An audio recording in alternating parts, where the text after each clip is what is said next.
Pak Ustadz, saya mau tanya kenapa hati saya selalu gelisah, padahal saya sudah perbanyak istighfar. Tolong masukannya. Semoga Pak Ustadz selalu dilindungi Allah Subhanahu wa Ta'ala. Di mana letak gelisah itu? Di dada sebelah kiri. Nama tempatnya jantung.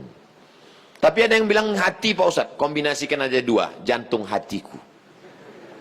Berdegup dan berdetak di sebelah kiri. Coba rasakan. Bagi yang tak merasakan, lapor ke panitia. Kain kapan sudah siap? Makanya kadang kita bangun tidur nggak ada angin, nggak ada hujan, risau, suntuk di dalam. Tapi begitu kita ambil wudhu, sholat, terasa dia seperti kopi yang habis diaduk, tiba-tiba bening. Ala bidzikrillahi tatmainnul qulub. Dengan banyak berzikir mengingat Allah, maka hati akan menjadi tenang. Ya muqallibal qulub, wahai engkau yang membolak-balikkan hati, tsabbit qalbi, kokohkan hatiku, ala dinik wa ala ta'atik. Apakah materi bisa menenangkan hati? Tidak. Materi hanya bisa menenangkan materi.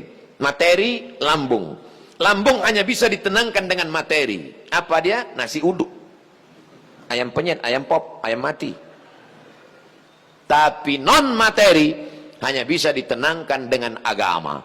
Makanya orang-orang ateis yang tidak beragama, hidupnya sempit. Kata Allah, ka'annama yas'adu fis sama, seperti terbang. Kita kalau naik pesawat, terbang, take off, itu dada terasa sempit.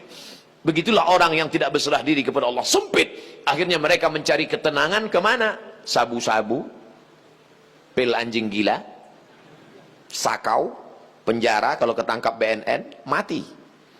Angka bunuh diri terbesar di dunia bukan di Republik Indonesia, bukan di Asia, tapi justru di Eropa dan Amerika, karena mereka meninggalkan agama. Stres, depresi, mobil mewah tapi nggak bisa tidur malam, jam 2 malam stres, depresi. Makan obat tidur, tidur, bangun tidur, stres lagi, bangun tidur, tidur, mati. Sementara kita tenang. Begitu datang ke masjid, duduk, ngelihat muka ustadz, tertidur. Panitia penutup, bangun. Fabi ayyi ala'i rabbikuma tukadziban. Nikmat tidur apalagi yang kau dustakan? Orang barat setengah mati makan pil tidur supaya bisa tidur. Nama penyakitnya insomnia. Orang kita baru ngelihat. Berikut ini mari kita dengarkan tausiah. Demikianlah tausiah ini saya sampaikan. Tunggu lagi. Kurang apa lagi? Maka kalau ada teman di sebelah tidur, biarkan. Dia sedang mensyukuri nikmat Allah Subhanahu wa Ta'ala. Jadi Pak Ustadz jawabannya, perbanyak zikir. Siapa yang bersolawat 1 kali 1 hari 1000 kali, maka sebelum mati dia melihat tempatnya dalam surga. Siapa yang meriwayatkan itu? Ditulis oleh Syekh Ali Jum'ah, mufti Mesir. Diriwayatkannya dari beberapa riwayat kitab-kitab sahih. Jadi kau beberapa kali istighfarnya. Coba amalkan ini. 1 kali 1000 kali. 1 hari 1000 kali. Beli tasbih yang ujungnya ada 10, 100 kali putar. Allahumma sholli ala sayyidina Muhammad wa ala ali Muhammad. Allahumma sholli ala sayyidina Muhammad. Kadang-kadang belum sampai 200 kau udah tertidur. Bangun lagi, sambung lagi. Allahumma sholli ala sayyidina. Malu bawa tasbih, pakai tasbih digital yang pencet itu. Allahumma sholli ala Muhammad. Allahumma sholli ala. Tapi pelan-pelan. Kadang ada yang pakai tasbih itu. Macam makan bakwan kepanasan. Bagaimana hukumnya mengambil uang suami tanpa persetujuan suami untuk ditabungkan demi kepentingan rumah tangga? Ini namanya gerakan ibu-ibu kreatif. Ketika Nabi Muhammad SAW sedang duduk di atas bukit Sofa pada tahun 8 Hijrah, rekonsiliasi kota Makkah, Nabi pulang ke kota Makkah. Maka ketika Nabi sedang duduk, datang seorang perempuan. Nama perempuan itu Hindun. Dia tutup wajahnya karena dia malu kepada Nabi. Hindunlah dulu yang mengunyah jantung Hamzah karena dendam kesuma. Lalu Hindun berkata, suamiku inna Aba Sufyan rajulun syahih. Wahai Rasulullah, suamiku itu Abu Sufyan orangnya pelit, medit, kedekut, bakhil. Apa lagi? Bapak Ibu hafal seterusnya. Apa kata Nabi SAW? Ambillah uang dia selama untuk mencukupi kebutuhan engkau dan anak-anakmu. Ini kabar gembira bagi ibu-ibu sekalian. Tapi ingat, mencukupi. Nah, standar di Bandung saya tidak tahu berapa keperluan, karena beda harga makanan di Bandung dengan di Riau. Kalau di Bandung ini standarnya 3 juta, tiba-tiba si bapak cuma ngasih 1 juta, ibu boleh ambil 2 juta lagi. Sambutan yang luar biasa. Mana dalilnya? Itu ayat bapak bapak baca waktu akad.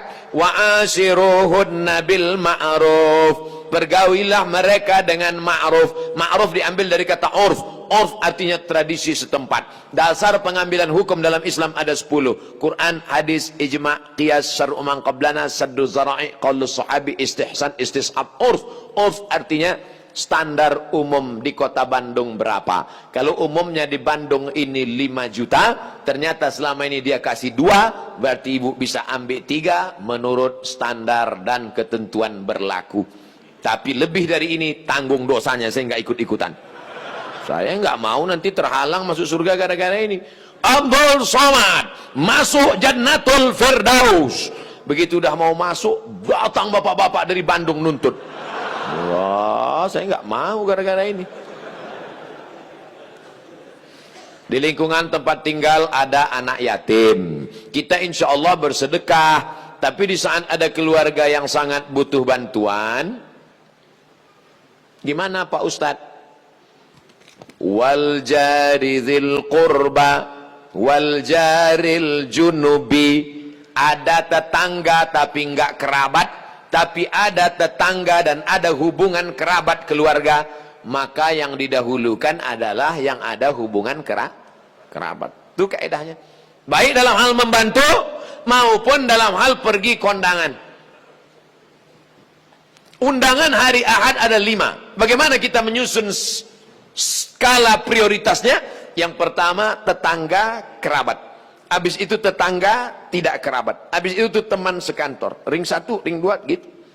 Dalam hal ini boleh nepotisme. Sekarang orang enggak. Kalau ada undangan 5, yang pertama pejabat, orang kaya, tetangga yang miskin enggak punya apa-apa, yang kira-kira cuma makan sayur sama telur ayam. Ini enggak benar. Oleh sebab itu dalam hal membantu dulu keluarga. Tapi sekarang orang lebih mau bantu orang lain daripada bantu keluarga. Kenapa kamu lebih mau bantu orang lain daripada keluarga? Kalau bantu orang lain, pujiannya melambung. Kalau bantu keluarga, masa cuma ngasih segini? Oleh sebab itu maka setiap keluarga membantu keluarganya, skala prioritas, tapi setelah itu tetap membantu fakir miskin, anak yatim. Ara'aital ladzi yukadzibu biddin? Tahukah kamu siapa itu orang yang mendustakan agama? Orang yang mendustakan agama bukan orang sekuler liberal. Orang mendustakan agama adalah fadzalikal ladzi yad'ul yatim, menyia-nyiakan anak yatim, wala yahuddu ala ta'amil miskin, membiarkan fakir miskin. Wa fawailul lil musallin, lalai dalam salat. Alladzina hum an salatihim sahun alladzina hum yura'un, riya, wa yamna'unal ma'un, melarang orang berbuat baik, tolong menolong. 5 ini mudah-mudahan kita tidak termasuk dalam pendusta agama. Ustadz, tolong doakan muslim saudara kita di India. Itulah senjata kita terakhir. Kalau ada lembaga-lembaga yang terpercaya memberikan dana, maka kirimkan dana untuk membantu rumah mereka yang yang terbakar, saudara mereka yang terkapar, rumah mereka yang hancur, sumur bor, sekolah anak-anak pengungsi. Dulu Suriah, Palestina, Bosnia Herzegovina, Uighur, Rohingya. Coba perhatikan. Palestina, Bosnia Herzegovina dibantai oleh Slobodan Milosevic, Ali Izzet Begovic, ambis presidennya, matang Uighur, datang Rohingya, sekarang India. Walaupun berbeda-beda tempat, tapi substansi maknanya sama. Mengapa mereka disiksa? Pertama, karena mereka lahir dalam keadaan la ilaha illallah Muhammadur Rasulullah. Yang kedua, karena mereka minoritas. Di mana-mana kalau kita minoritas, habis kita dibantai. Tapi kalau kita mayoritas, maka kita selalu menjaga kedamaian, keselamatan. Karena kita adalah agama Islam. Islam berasal dari kata salam. Salam artinya damai. Maka insya Allah, kalau kita menjadi mayoritas, maka saudara-saudara kita yang minoritas akan terjaga dalam kedamaian. Insya Allah. Amin. Ya Rabbal Alamin. Ala hazihi niyah, untuk niat yang baik. Al-Fatihah. A'udzubillahi minasyaitonir rajim. Bismillahirrahmanirrahim. Alhamdulillahi Rabbil Alamin. Ar-Rahmanir Rahim. Maliki yaumiddin. Iyyaka na'budu wa iyyaka nasta'in. Ihdinas siratal mustaqim. Siratal ladzina an'amta 'alaihim ghairil maghdubi 'alaihim waladdallin. Amin. Allahumma ansur ikhwanana al-mustad'afina fi Palestin. Tolong saudara kami sedang teraniaya di Palestina, di Rohingya, di Uighur, yang terakhir di India. Ya Allah, qawi imanahum, kuatkan iman mereka, sahih ajsadahum, sehatkan badan mereka, waj'alhum minal mujahidina fi sabilik, jadikan mereka orang-orang mujahid di jalanmu ya Allah, waj'alhum minas syuhada al-maqbulin, jadikan mereka orang-orang yang mati syahid, diterima amalnya ya Allah. Allahumma dafa'na al-ghala wal waba wal fasha wal riba wal zina wal munkar. Selamatkan negeri kami dari segala malapetaka, bencana, riba, zina, narkoba, perbuatan keji dan munkar.